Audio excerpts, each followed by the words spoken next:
बिस्मिल्लाहिर्रहमानिर्रहीम। अस्सलाम वालेकुम। परवीन के पकवान में खुशामदीद। खजूरों का सीज़न आया हुआ है और बहुत ही मज़े की फ़्रेश खजूरें आई हुई हैं।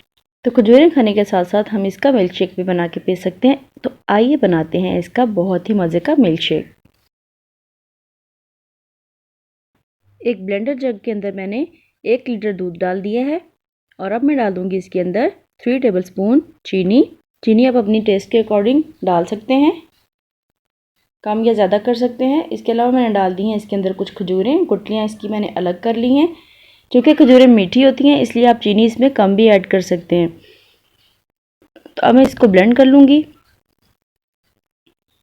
ब्लेंडर को इतनी देर चलाएंगे कि खजूरें सारी इसके अंदर अच्छी तरह से मिक्स हो जाएं। तकरीबन 2 से 3 मिनट हम इसको ब्लेंड करेंगे और फिर मैं डाल दूँगी इसके अंदर थोड़ी सी बर्फ़। इस तरह से बर्फ़ के छोटे छोटे पीसेस करके डाल दूँगी और दोबारा से इसको ब्लेंड करूँगी। इससे हमारा मिल्क शेक ठंडा भी हो जाएगा और इसके अलावा इसके अंदर एक मज़े की झाग सी बन जाएगी जिसकी वजह से ये बहुत ही अच्छा लगेगा।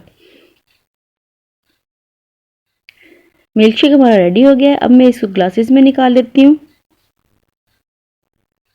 देखें बहुत ही कम टाइम में हमारा बहुत ही मज़े का मिल्क शेक रेडी हो गया है।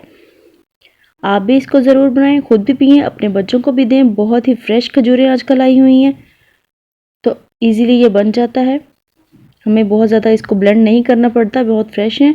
मैंने थोड़े से बादाम इस तरह से चॉप करके ऊपर डाल दिए हैं। इसके अलावा डाल रही हूँ मैं थोड़ी सी चॉकलेट। अगर आपको पसंद है तो आप डाल लें, वरना आप इसको स्किप भी कर सकते हैं। मैंने बस थोड़ी सी अच्छी लुक आने के लिए मैंने इसके ऊपर ये डाल दिया है। वैसे इसका टेस्ट भी इससे अच्छा हो जाता है। अगर आपको पसंद है तो आप डाल सकते हैं। वीडियो पसंद आई है तो लाइक कर दें, चैनल पे नहीं तो सब्सक्राइब कर लें और बेल आइकन को प्रेस कर लें ताकि मेरी आने वाली तमाम वीडियोज़ आप तक पहुँचती रहें। इसी के साथ परवीन के पकवान को दीजिए इजाज़त। अल्लाह हाफिज़।